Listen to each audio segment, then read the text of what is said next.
Thanks for stopping by Big Top Gaming. My name's Brian. And I'm Ethan. And today we have a 75-point Warmachine battle report. For my list, I decided to play Skorne this time. I figure I've had the army for a while and haven't put them up on the channel that much. So I decided to kind of go with like what most Skorne players would consider a classic pairing of Zaal 2 and Makeda 3. I end up dropping Zaal 2 in this one just because I'm really interested in playing the theme. And it's got Zaal with a Cyclops Shaman, a Cyclops Brute, a Basilisk Krea, an Agonizer for the battle group. I bring one Supreme Guardian, two Ancestral Guardians, Hakaar the Destroyer, Abidan the Keeper, one Immortal Vessel, one Extoller Novitiate, a Swamp Gobber Chef, and then I'm bringing 3 units of Immortals, all with the unit attachment with them. So it should be a pretty grindy list. And then this week I brought P. Morvahna in Secret Masters paired with Kruger 1 and Wild Hunt. And the Kruger 1 list is some jank I've been running for like a little over a year. It's got double Storm Raptors on Una 1. So like it's all about that bird's eye assassinations. It was really fun pre-Oblivion updates, but then like the Oblivion updates hurt it a lot.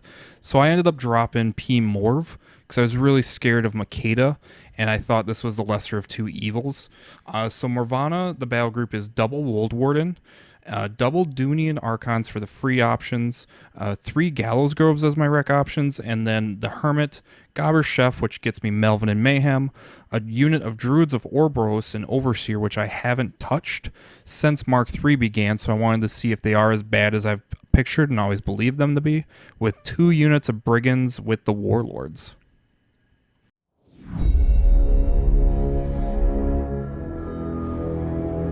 So I won the role to go first and opted to go first because I wanted to get up the board and claim space and didn't want Zaal to be able to feat offensively top 2 with everything in the zones.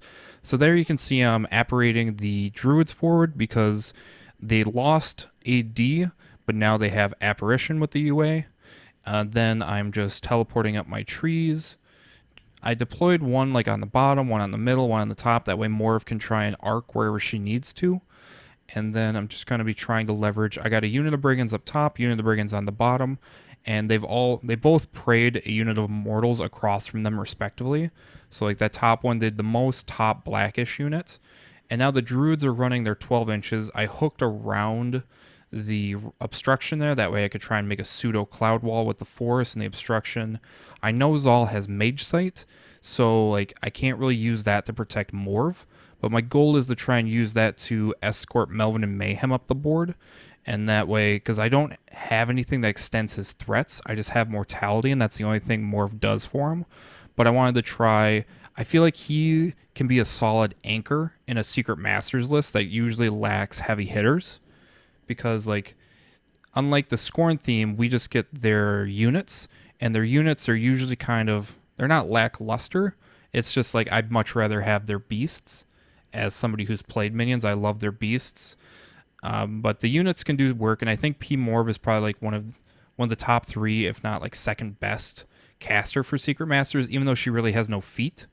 But Restoration on the Druids and Harvest on herself for now, because I think with Mortality and Prey, the Brigands get to power 16 guns, and I think that's really cute, and it just kind of helps mitigate tough all around the board.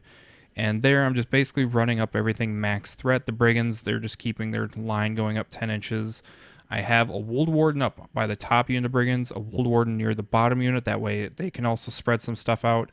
I got a Dhunian following around both units. And I got the Hermit kind of in the middle of the table for Morvahna to be able to sack pawn to. But with most of Zaal's threats being magic attacks, it really only helps against like a pot shot from the Supreme Guardian. And then that's me.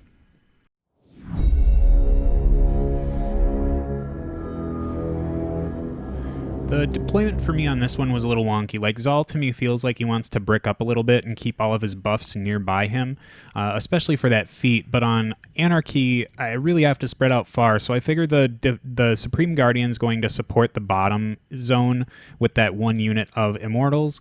And it's rough here with these Brigands because they can definitely shoot these guys down easy. But I want to try and give Ethan a little bit to make him want to go into them, and then just have a couple in the back to be able to get back into the zone once he, or be able to threat him back in, or threat him once he backs out of the zone. So that's kind of my gist with the bottom here, just kind of survive and exist. But most of my power is up on the top zone in terms of units. So there's a lot there, and a lot of my like super solos are in the middle of the table just to be able to go where they need to and score those flags if they have to, along with my little swamp gobber chef in the middle there. The objective for me this game is Pathfinder. I figured I could just give it to one of my guardians, and that way they could get through that forest, because I think for every game for like the past forever I've played with a forest in the middle of the table just because Crimsy hates me, and it's been unfortunate. So this way I can at least get a relevant Pathfinder objective, because it seems like Anarchy gives you the best objective for being able to affect things the way you want them to, because it stays nice and it stays in back but not too far back to where you can't use it, and not too far off the side. So I like the position of it. Otherwise, Zaal's got he arcs a vision through his little Immortal Vessel into the Supreme Guardian, and that's where that spell's going to live. And I take the opportunity to get up Aura of Power so that I can make my Immortals dangerous all the time. Other than that, I think I ended up putting up the Krea Animus, or we haven't put it up yet, but I end up rolling back to put up the Krea Animus just to make sure Zaal is super duper safe. The Immortals they're really... this top zone is going to be weird for me. Not so much weird. I think it's going to be just trying to flood that zone as much as I can. I know Melvin and Mayhem is in there, but no reach means I don't have to be super respectful of what he can do. It just means I need to like prepare for next turn and spread those guys out so they don't get overtake destroyed, really. It's hard to protect yourself against overtake and still be relevant in the zones. I don't want to get myself into a position where Ethan is able to score out those zones out from under me because I've decided to clump my infantry up. You'll notice that I don't have... I only have the one Novitiate in this list, so he's kind of hanging out with the Supreme Guardian, who I figure if I keep tough in that bottom zone and keep the strength buffs on the Guardian, I think that's the best place for him instead of trying to give a big tough bubble to the rest of the units on top. Plus Zaal's over there, so if Ethan's going to be... He's in this weird boat. I think everyone is when they play against Zaal too. You have to kill things, but if you kill things, you're also damaging yourself because Zaal's just stacking souls. So I move up my Supreme Guardian as far as I can. I could have walked up and taken a shot with the gun and see if I get lucky on drifts with the brigands there, but I decided to not do that because I think with their armor value, I still need like an 8 to crack armor. They're like defense. Their armor 16. 14. Okay, so I need an 8 to crack armor with the blast damage. But you would set them on fire for what it's worth. Yeah, that would be something. But I figure if I keep my Supreme Guardian back, he's just not going to be effective in the game, so I need to just like not go for the low-hanging fruit of drifting AoEs, which is still dicey, and just get him up there.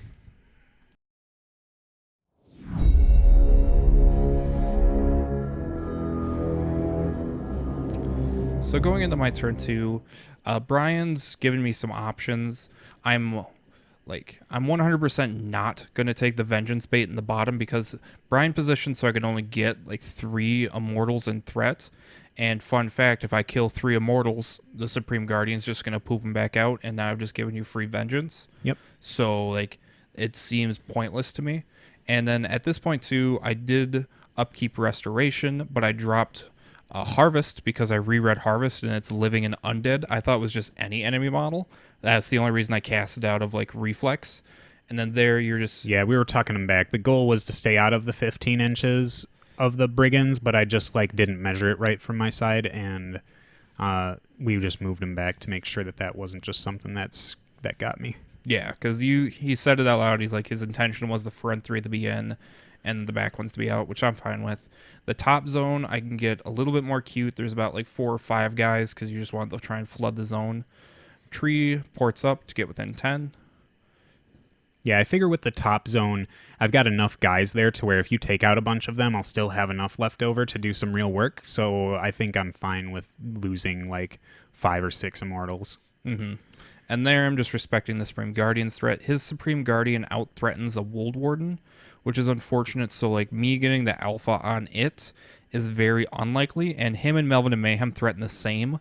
But with Vision, even without feet, I don't know if I could stack Mortality and the Hermit, there's a chance, but like Vision and Feet basically say like that Supreme Guardian isn't going to die, and I am highly suspecting Brian's going to Feet bottom of 2, then be in the zone, so I want to try and get as much work done as I can. So I Arc of Mortality, and then Morv just kind of stays where she is and camps 3. Because I don't think Zaal can get to me yet with his Arc Node, but I'm staying outside blast radius of the objective, just so I don't get set on fire, because that would be a real bad time when you're armor 13.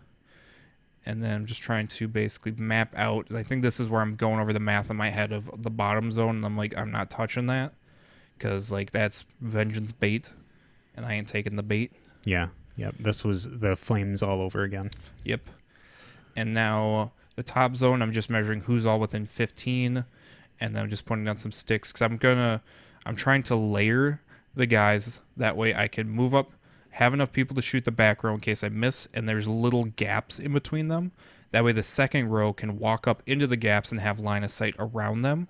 And that way, because like I've done it before where I move the front line up base to base with each other, and then it's like, oh, the back can't see anything now. So like I always make sure to leave those gaps now, and that's kind of what I'm doing as I'm just moving up. And then the back ones I'm just keeping safe. And then with Mortality and Prey, I'm effectively Rat 9. So I just need not snakes. Yeah, these guys are only def 10, and I didn't put up Grave Wind or whatever. And then with Prey and Mortality, the gun is POW 16, so it's dice -1, so it auto kills, but I still have to roll it. So I'm just rolling the dice. So I hit, I kill, and I'm just kind of going through. And then that's one of the fears of this matchup is like I'm going to be spending so much time killing dudes, and like Brian mentioned, if you're winning the attrition game against Zaal, even if you're winning against Zaal, you're still losing, because I don't have Brenos in this list. Like the points to get like the max units, the Druids, Melvin and Mayhem, like I had to take the minimum battle group points of the double wardens, so like I don't have his Animus to stop arc noding or channeling. Yep. So like Morv is definitely under threat. And then there I'm being cute and repoing 3 inches back. So I killed all the dudes within 10, repoed 3 back. So there's only should be like a couple of them that can get on, if any, because I killed all the ones within 10 inches. And they threatened 13 with the stupid Ancestral Guardian, giving them +2 and then Vengeance. Yeah, the resonance thing is really nice for this list. And then there the Druids are going up.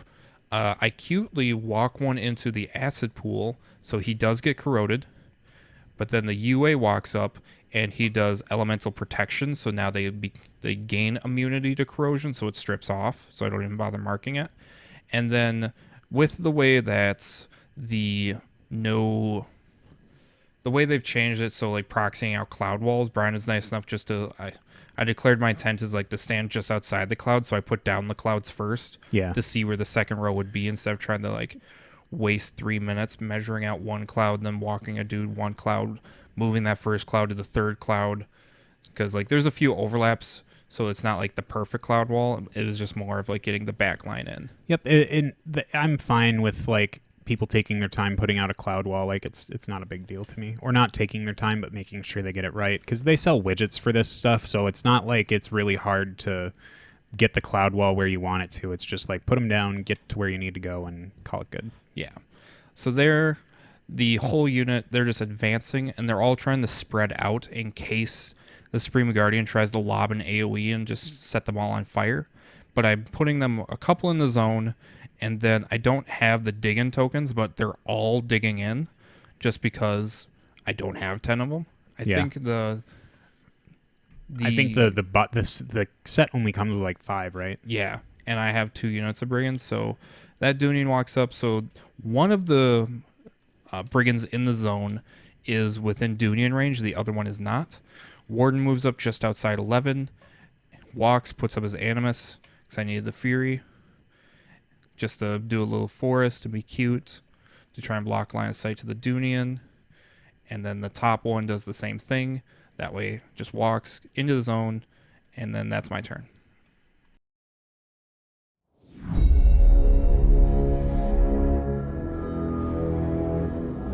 Well, Ethan's second turn took so long that the sun has started coming down. But it is one of the things that I can definitely leverage with this list. I've got some good survivability tools here, and Ethan has a lot of attacks, so trying to wear down his clock a little bit is not a terrible avenue for victory. It gets weird because I've got 30-something dudes to move to, like probably more like 40 or 50 when you count the battle group and the solos and all that stuff. So I need to be quick here too. Thankfully, all I really need to do is just try and get some meaningful work done, and just kind of get dudes into the zones and exist, right? Because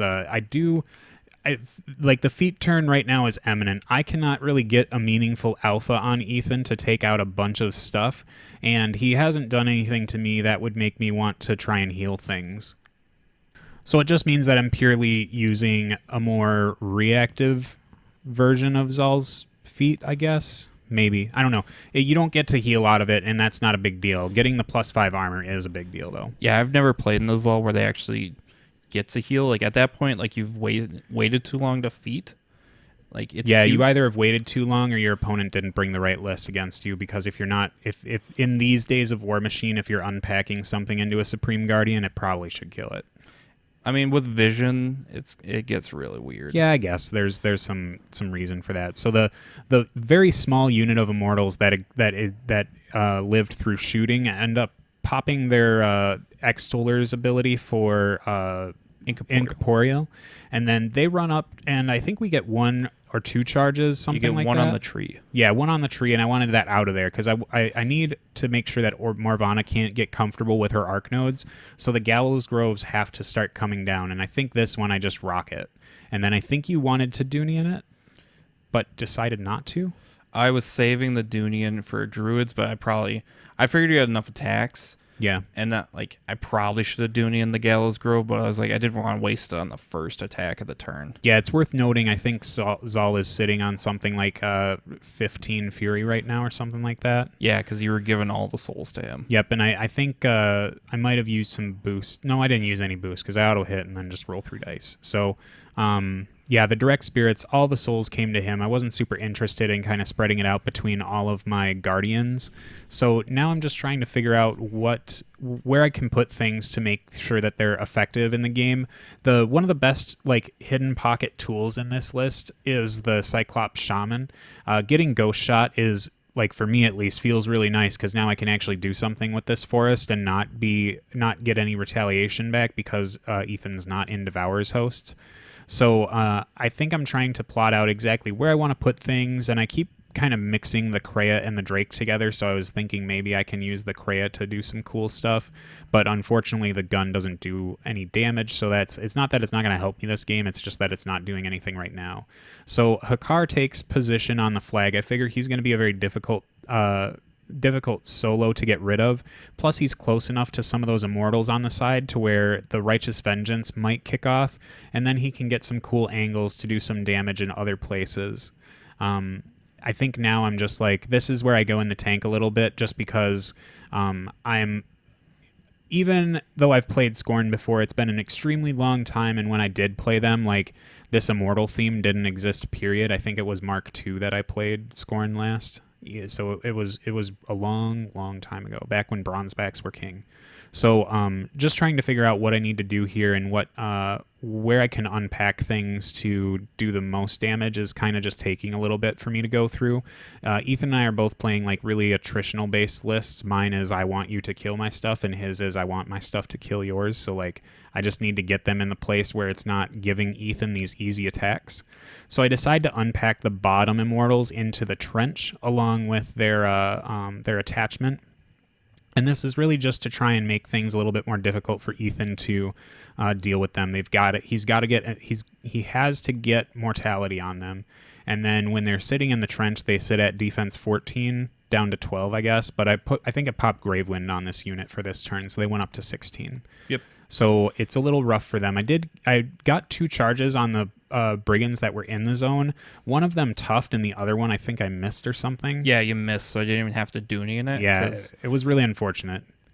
Because I didn't know like what you were gonna do. I didn't know if you could clear the zone with the Dhunian. Mm-hmm. I think the only other thing I could do if the Dhunian procs is that I can shoot with the Supreme Guardian, and then that might hit an Immortal and get weird. Plus, you're in melee, so it's like that's where the drifts have to happen. I was really hoping to try and go for just a small scenario push here. The way that I'm positioned, I would have been able to take 2 points, and I think I've got the tools to be able to take care of this Gobber chef that's on the flag, so it would have been a 2-0 thing, and that really puts Ethan in a difficult position. But unfortunately, I'm just not able to clear this bottom zone without putting a significant amount of effort into it, and I just don't think that it's quite worth it. And so then there I do Dhunian the ghost shot. Yep, the Udunian the ghost shot on the Gobber chef, and that was another unfortunate thing because I really want this Gobber chef gone just to try so I don't end up losing out on scenario or having to make a weird scenario push.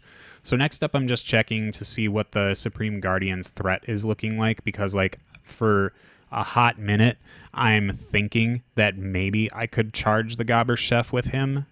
It sounds really not great, but instead I just decide to run him, and I just want to get within 4 inches of the flag. I can't do anything to deal with it or to kill the Gobber, but I can at least contest the flag. And then as I've positioned him here, I realize that he's not in the zone, so I just scooch him over just so he can stick his little tippy toe in there.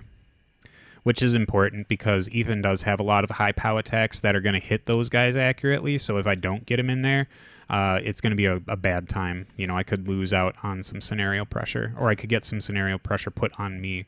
But I do have my Novitiate in that bubble, so if Ethan lands Mortality, it's not great, but at least I've got that there to make it so that he's forced to do it.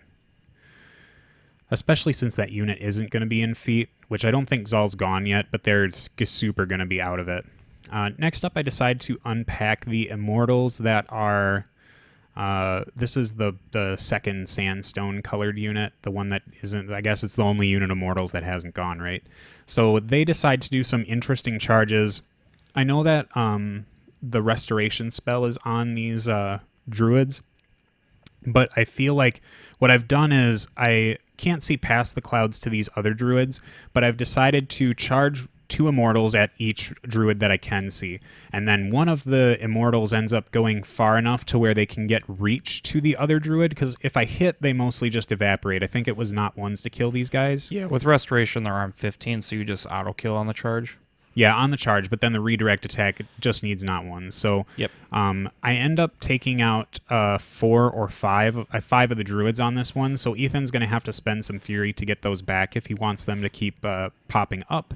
So I feel pretty good about getting some of these Druids out of here. Not that they were a super huge problem for me, but the less that I have to worry about clouds or try and mitigate them, the better. It's just good business to not have to deal with line of sight blocking stuff. Yeah, and Druid clouds are kind of mopey because they go away when they die. Gone, yeah, because normally, I think they are literally the worst cloud wall because I can't think of other clouds that disappear on death. No, they're definitely not. They are not what they used to be. That's for sure. So the Druids were just they were there, so I took them. The thing that I'm trying to do while I'm up here is try and position so that Overtake just doesn't totally destroy my army on that side. But I think based on, you can definitely tell that I'm not used to, as much as I get Overtake killed by Melvin and Stupid Mayhem, I should just have a widget for this is your Overtake, don't die. It's hard with figuring out where a large base is going to fit, and then he moves from where, Yeah, it's tough to figure that all or map it all out. It's not like it's just an easy slap a Pagani widget down and you're safe from the Lord of the Feast. It's like there's a lot of vectors and angles and weird overtakes that can happen, so it's just tough. So at least this way I'm going to be draining Ethan's clock if the overtakes go like crazy. So next up, Zaal's activating and he feats. And I think I ended up throwing out a couple Sunder Spirits at some things, but that's about it for my turn. Yeah, so Brian was able to Sunder Spirit off my Gobber on the flag. So here I'm pulling in my Fury, and I need to try and get some spells out there. So I'm debating restorating back Druids, but at this point, they don't do anything. I've already escorted Melvin and Mayhem up the board, which was their whole goal. And even if I bring them back, they can't activate this turn, or they can't do their combat actions, so they can't cloud. And they're just kind of it feels like a waste of 5 Fury to bring them back, or bring them all back. So I end up, after doing out all the math, I drop it. Yeah, I think if I would have killed like 2 or 3, maybe it would have been worth it. But 5, that's like almost your whole stack to bring back some druids. I don't think it's a No, big you deal. killed 4, and it's like 1 for the upkeep, 4 to bring them back, and it's like, what do? They're druids. They're def 13, pow 10 sticks. Like, they're one of the only feat triggers, because Morvahna feat triggers off of when a friendly faction model destroys a living or undead model, so the 6 living models that Zaal brought with.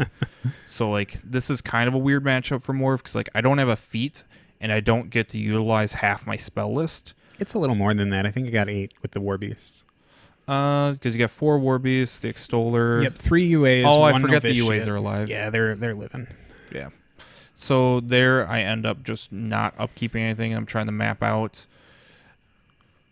And then this takes me a little bit of time because, like, I want to send in Melvin and Mayhem, but, like, I am terrified of literally just dying next turn to Zaal. And, like, I don't feel like I can stop it unless I take out his Arc Node. So there I'm being cute. I realize that the living Novitiate, or whatever his name is, Yeah. Novitiate, is within 10 of my Woldwarden, and he's living, so I can cast Eruption of Life on him to explode into a forest. But the Supreme Guardian's within 3 inches for, so I can't cast that spell there.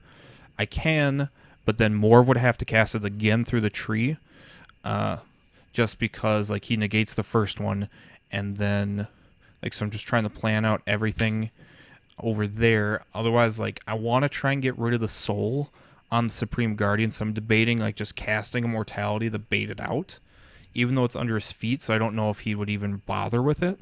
Because with Mortality and Hermit, the Woldwarden is still dice minus 3, dice minus 4, because they're armed 24 under 20, feet. yeah, 24, yeah, 19 to 24. So I'm pow 20, dice off 4, and he has vision. Yep. So, like, that's not good.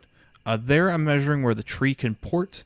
It can port behind an Immortal, so it's not engaged. It's out of reach of Hakaar, and it's out of reach of the other dude, and I'm trying to get line to his Arc Node. Abidan and Hakaar. Abidan. That's who's in the middle there. Yep. Because my goal is, like, if I can kill the Arc Node, Morv suddenly, like, feels safe. Because I'm also debating just running her this turn and not casting any spells, but I need her to cast some spells if I want to get enough work done, because I don't want to rely on Magic Ability 6 Wardens and the possibility of missing. So we had a small thing here where it was Ethan cast Eruption of Life on that the Immortal Vessel. I said, I'm just going to negate it, and then I realized that she's in feet, and my feet's up, of course.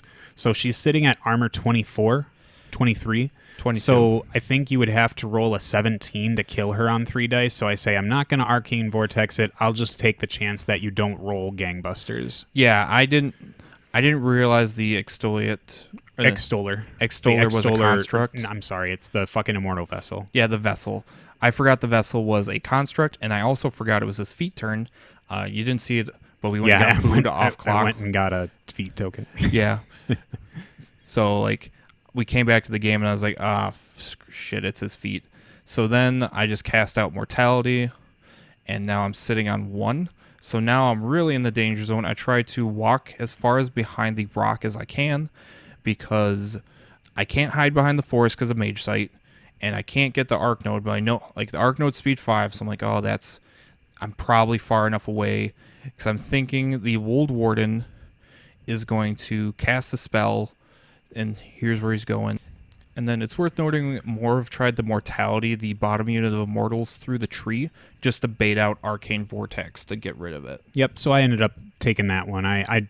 This unit is not in feet, so I don't want it to be extremely easy for Ethan to do it. So especially with being able to get these tough checks out there, so I decided to Arcane Vortex that one. Yep. And then here we're looking up the trench rules, because I was going to try and Eruption of Life the solo like I originally planned, because I thought if you're in the trench, you just don't block line of sight in general. but my war room ends up crashing, so I have to like close it out and then reopen it because war room just does that sometimes.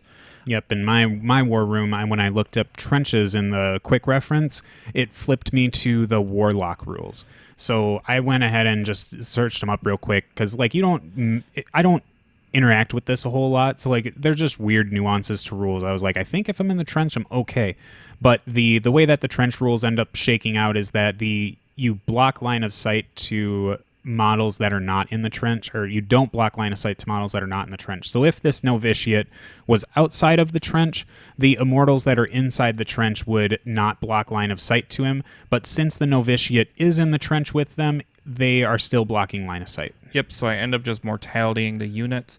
I'd really hoped to Eruption of Life and maybe kill 3 or 4 immortals just like for free with POW 13 blast damage, dice -4. Yep. That was the goal, but trench rules get me sometimes. I knew like you can even swing over them to something behind the trench just because it doesn't save for range attacks. You just don't block line of sight at all. Yep. And then there we're looking up the trample rules because I believe I can trampling. You declare the trample, then you turn to face. I am turning backwards at a backwards angle to trample and get base to base with my objective because if I leave a gap, Morv is 100% dead in my head, so I need to block off line of sight. So now I think she's going to be okay. Yeah, you're kind of prepping for that storm. You know you're going to try and do a lot of work this turn, and that's going to give me a lot of souls, so you're just trying to make sure that you don't lose in the one way that you can. Yeah, because Mage Sight doesn't see through the boulder or intervening models. Or no, it does ignore intervening models, doesn't it? I believe so. Yeah, so I'm just trying to do what I can, but I'm worried it's not going to be enough. So here, the other Woldwarden is going. He's getting in melee range of a Immortal from the Dark unit, and now I'm debating which unit to Mortality. I end up going for the big unit because the Agonizer did go up and do the -2 strength aura. Yeah, he's just kind of sitting there being a butt. So, like, with the button, I go up to POW 20 on Melvin and Mayhem, and then the dudes are effectively armed 24 with my -2 in the feet, so, like, I would need 5s to kill. Mm-hmm. But now with Mortality, I just need 3s. Yep, it's really easy to drop these guys right now. So he punches a dude, misses. I believe he missed the first one, so he had to take a second initial and I boosted damage and killed him. So I've already given you a soul or 2. Yeah, I think we're at 2 right now, but maybe I missed. I'm using the retribution tokens to count souls right now, so that's if you are paying attention to how those are looking. I think I'm at 1 or 2 now. Yep. So the brigand that was knocked down from tough sacked his movement, and then I had somebody else walk up to engage the immortal that's in combat with him, and then the rest I'm just variously aiming if they got range to the trench, and if they don't, they're walking forward, so that way they can get range to the back ones. Yeah, you want to try and collapse this zone right now, I think, is your real goal here. Yep, because even with Mortality and Prey, like, they're def 16, my guns go up to effectively rat 9, so, like, I need 7s for non-aiming people to hit the trench ones, 5s if they are aiming. Yep, and this was me being a dummy and checking tough bubbles, but I forgot that Mortality got put on them, so there's no toughing coming from this unit with the Novitiate there. Yep, and then you do put 1 soul on the Supreme Guardian, but then, like, I think I've got 2 right now, and then we talked about direct spirits rules, and I was just like, the Guardian can keep 1, and then Zaal's going to get the other one. Yep, because I'm going to do my rant now while I'm doing this. I hate direct spirits. Like, the fact that because it's within 10 inches of the Supreme Guardian, it is throwing a soul that is literally 18 inches. No, it's 14 inches away to Zaal because you're just in your feet. Like, yep.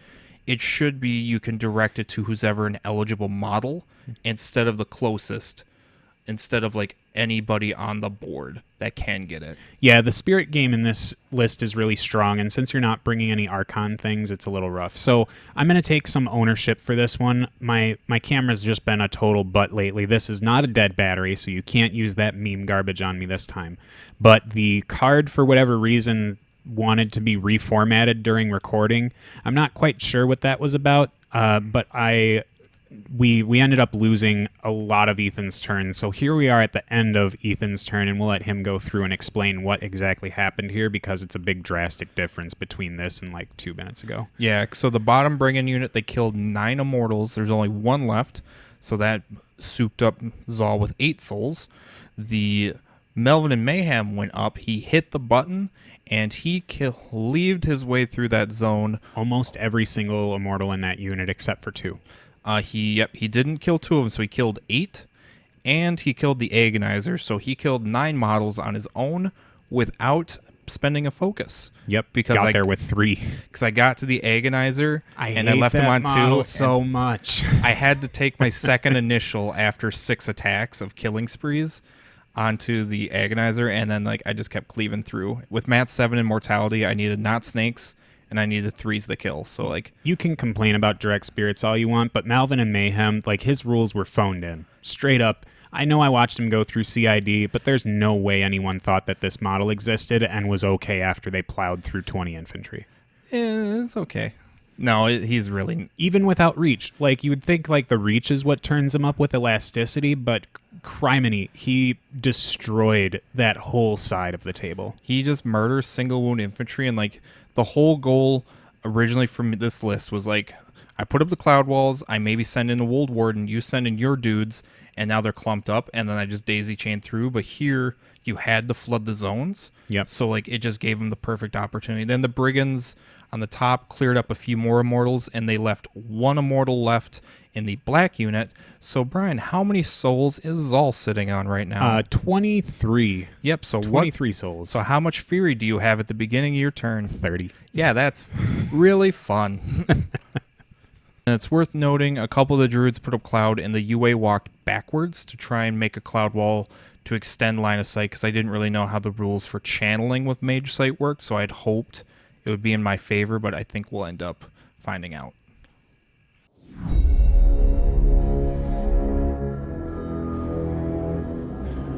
So I think this is where I get used to what playing Zaal 2 is like. In any other game, any other caster, I would just be flabbergasted right now. I'd be my whole army is toast, and if this weren't Zaal 2, that would really suck. But I've got 30 flippin' fury on myself, and I just need to try and figure out a way to unpack an assassination on Morvahna. So I decide to start with all my maintenance thingies, and it's a lot of vengeance. So Hakaar gets to move up, and he destroys the tree, the Gallows Grove that's in here. So at least I've got this flag again. So if I need control points at all, I can do that. Zaal gets to move up 3 inches, which is really nice for him, because I like that he's able to just get a little bit further up to do more things.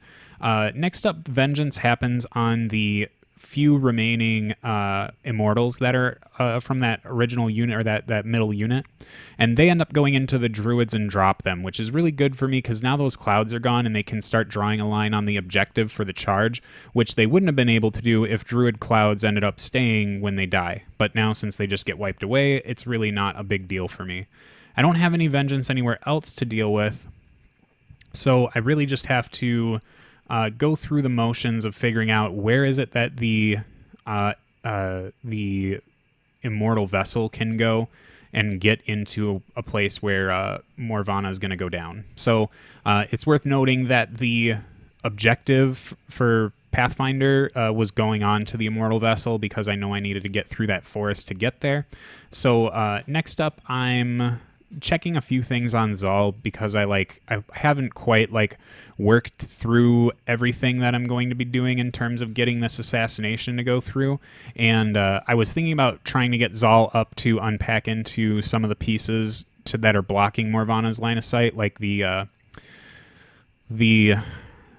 druid. Sorry, I was just drawing a blank there. But then we start talking and realize that mage sight is something that'll just it'll make him not an issue. So we end up, I think right now we end up taking a minute to kind of look at the rules for arc nodes to figure out. Now we're trying to find line of sight. Oh, the line of sight. And yeah, how there's a lot far, of figuring if you out can this get turn. within 10, even within 10 in there, I'm out, I'm safe. And I'm like, is that stupid thing an immortal? Yep, and then I'm like, yep, it's an immortal, and there's an Ancestral Guardian that's still alive, so she'll be able to get the +2 speed to be able to run up and make sure that she gets her line no matter what. So that's a super good thing for me. So it makes my next activations pretty easy. Next up, I think, what are we working on here? I'm trying to go through, there's a lot of math that I have to go through and a lot of things that I have to remember. So like, what can the Dhunian keep alive? What can the Hermit keep alive? Can they keep alive the objective? And it's like the Hermit's the only one that can really stop the objective from being killed. And I'm running out of attacks to do so, and I really don't want to have to unpack Zaal into the objective to drop it if I don't have to. So I have a lot of weird, like, random attacks that exist in this list. The Cyclops Shaman is going to be able to get some hits in really well. Hakaar and Abidan aren't close enough to the objective to be able to do anything to it. So I decide to start the objective killing with the two Immortals here. And they're both in range to get there, and we end up leaving the box, or leaving it on eight or seven? Okay, 6 boxes. So that means that I do need something else to go in there and take it out. And I believe now we're just I'm looking up some rules to just figure out like what's going on with my army, because this is where I can't really afford to make any mistakes, because if I do flop this, the game's over for me. There's just no way. Malvin and Mayhem standing super close to Zaal, and that it's just not going to work if this doesn't go to plan. So I think you checked your 3-inch sack pawn to the Dhunian knot and realized you were just out by a hair. And it doesn't really matter because it's only ranged attacks. Yeah, so Zaal's just going to be able to do whatever he wants anyways. Yeah, and I believe part of the turn I lament to them, like, man, it really sucks the Druids lost counter magic. Yeah. That'd be really nice, but no, they just had to take everything cool about the unit and take it away. So I end up just getting the Krea out of the way. There really isn't anywhere it needs to go to do anything. It just doesn't have anything valuable to me right now. And then I get the Ancestral Guardian to run up. It gets within 5 of the Immortal Vessel, but it's still towing the zone in case things go really weird here and I somehow need to make a scenario push. So now we're unpacking the Immortal Vessel and getting it into position. This is where we kind of have to finagle it back and forth. My goal here was, if I get rid of the objective, I can draw a line of sight through the gap that the objective left to Morvahna, but that doesn't function quite the way we thought it was going to because of the way the cloud or the rock was sitting. There was something about doing that wasn't going to make it work. The Druid would be in the way.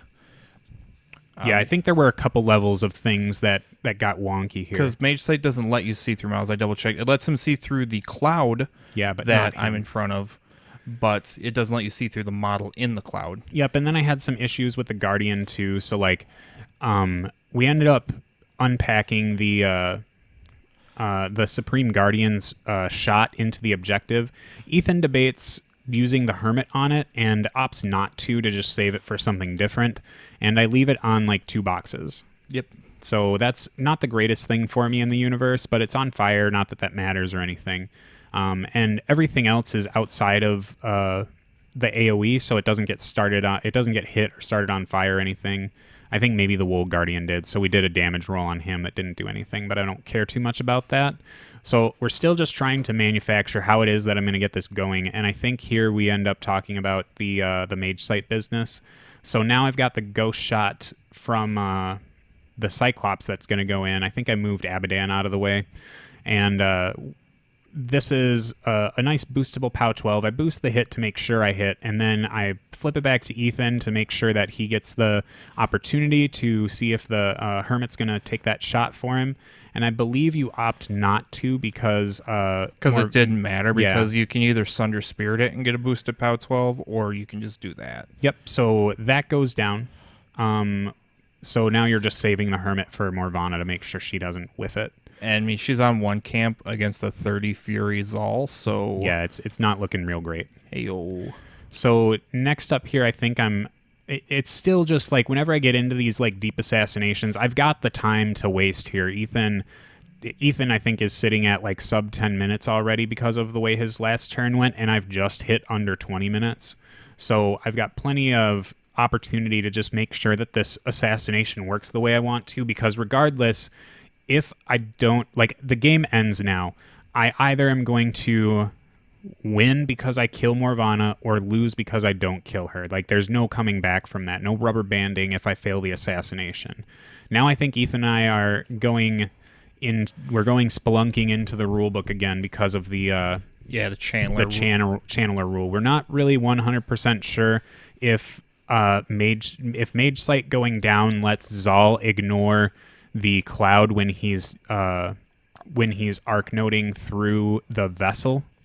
So we end up doing a little bit of searching, and Warmachine University didn't quite give us the answer we were looking for, and my next resort was, other than fumbling through the PDF rules after it locking up a couple times, I was like, I'll just message Travis and he'll tell me. And then I decided to not bother him because he's a person that has things to do. And after a while, I said, I just don't care. Because he has so many ways around it. Like, all he has to do is Sunder Spirit the Druid, and then the Druid dies. Or he can just put down Mage Sight, and then, like, it's a 2-focus wash either way. Yeah, I think sometimes when I unpack these big assassinations, I, like, have 3 different iterations of the assassination going through my head. And I think I'm crossing a lot of wires because I originally didn't have the Immortal Vessel in a position where she could get line of sight to the Druid, and then I did have her in a position, but then I had to move her back. So, like, and Zaal isn't anywhere near close enough to be able to just take the Sundering Spirit into the Druid from where he's at. So we move up, and we're just going to roll with the Zaal can see through the cloud when he's arcing. So we end up throwing our first Sundering Spirit, and I think Ethan ends up transferring this one. Yep, because it did 10 damage. And then this one you end up hermiting, so then I do another one. And maybe I missed the Hermit one, but this is the transfer. Yep. So I just had them backwards. And the next one misses. So I'm still throwing these all boosted. That one hits and does a truckload of damage to Morvahna. I think she's left on 4 boxes or something like that. So we hit the next one, boost, and then that's the end of it. So even though Ethan has destroyed almost my entire army, Zaal has a 30 Fury shovel to get out of that hole, and we end up taking it down in probably the least climactic, most boring fashion possible. Like, the Zaal 2 in Immortals is a really good list. Like, it's phenomenal. But boy, is it boring to play. Like, you just, like, you throw your guys forward, they die. I didn't make many attacks or do much of anything. And once the seas kind of parted to be able to get that line on Morvahna, I was able to unpack out of a bad situation and just take her off the table. Not that I'm disparaging this list. It's just like, maybe I just need to do, like, this list in particular with 3 units of Immortals was really, like, doldrummy. I think the list that I really wanted to play was playing with double Guardians with a Mammoth, because I think the Mammoth offers some really cool things to this list. But I really like the utility that this battle group brings. It's just got a lot of cool tools in it, but those tools are really, they're kind of enabling this assassination grind play, and it was a fun game, but not a fun game at the same time. Yeah, because it's hashtag Zaal things. Like, you just run Immortals forward, they die, you give souls to Zaal, and then it's like, do I get aligned to your caster? If yes, I kill them. Yeah, and if your opponent doesn't do that, then you've got Mat 7 Vengeance guys that are just destroying everything anyways. Because if the Brigands and Malvin and Mayhem don't kill all those guys, I have enough juice to just destroy your army too. So, like, you have to kill me, and when you do kill me, I get to kill you. Yeah, and, like, the only reason I had a chance was because you, like you said, you were running the 3-unit version, like the 2 and 2. Yeah. Like, I can't score the bottom zone 100% when you feat that Supreme Guardian with vision in the zone. Mm-hmm. Now, if you have another Supreme Guardian in the other zone with feet up, I also can't score that zone, and then I have to run the risk of losing Melvin and Mayhem because a defensive strike could cripple him, and you threaten the same, and I don't even know if I can one-round a Supreme Guardian under your feet with all the buffs. Melvin and Mayhem go up to POW 20 when they hit the button, 22 with Mortality, 24 with the Hermit, but then that's just dice damage. And, like, if I don't have a free charge, assuming I'm not in walk distance, like, I would get 4 dice damage attacks, hopefully no vision, but you had an Agonizer up there, Yep, so it's so like that so shaves it would another be 2 dice off. -2. Yep. So And there are 34 boxes, I think. yep. And if it's the Mammoth version, Melvin and Mayhem are never getting there because I'll just keep throwing them around, yeah. Yep, because the stupid full battery shot will just, you star attack, you hit Melvin and Mayhem, or, fun facts, full battery is not against an enemy model. If you run an Immortal in front of Melvin and Mayhem, you can shoot the Immortal in the back, be 14 inches away from the butt of the Immortal, catch him in the AoE 4 max distance, and still throw him D6 away. So then he's knocked down and way out of threat. Yeah, it's like you get to live the dream of troll bowling and Skorne, really. Like, I don't think they've been able to do that since they could Grand Slam their own stuff. Yeah, and you get the Troll Bowl with Mage Sight, so it's like... Yeah, you just get whatever you want thrown, you can throw around. Like, the Mammoth just seems like such a cool piece, and I really want to get it on the channel and in lists more, but I just, this was what, without having a second Supreme Guardian, I just wanted the more utility package. Yeah, because it just gave you more souls for the counter assassination, and like the points were so tight for my list I couldn't get Brenos. Otherwise, like, this is like, I'm okay with this matchup if I have Brenos for his Animus to stop down channeling, because then Zaal has to get within 10 of Morv, and that's like a lot harder. Yeah, I think after watching this game play out, other than getting this assassination play, I think the Makeda 3 list might have been better for the game instead of, and not so much the scenario, but like her list is just bonkers good. Like, it was just a ton of beasts, and she just sits there and slow rolls the game, kills whatever she wants to, and then she either surfs to your caster or surfs to the point where you can't bounce back. Yeah, she gets to pretend to be Melvin and Mayhem for a turn with Grievous, and then she would literally pack. I've had her pack man through. Oh god, I played Mossaren to her last time. She went through a whole unit of Ravagers, a whole unit of Blood Trackers, and got to Mossaren at dice +4, dice +5. Yeah, that hurts. And it was just like, well, I triple tap your caster and kill you through transfers. Yeah, it's an interesting juxtaposition between the two lists in this pair. The Makeda 3 one is extremely active and has so many ways to come at you, between like Blood Booned Eliminators and Roadhogs getting you from downtown and sprinting away.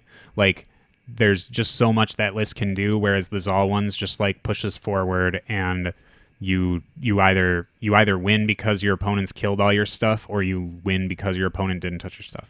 Yeah, and I really wanted to drop birds into Zaal, but like if I lose the roll and he feats offensively, then like the birds don't do anything with their POW 12 pulses, POW 14. Yeah, with they can't clear those immortals at armor 22. No, that bird list is more built for Warmachine. Yeah, Like with Bird's Eye, it's really hard to protect your caster against that list, and like pre-Oblivion, it was really easy. Like, I think I made that list as a joke for ATC 2019, 2018.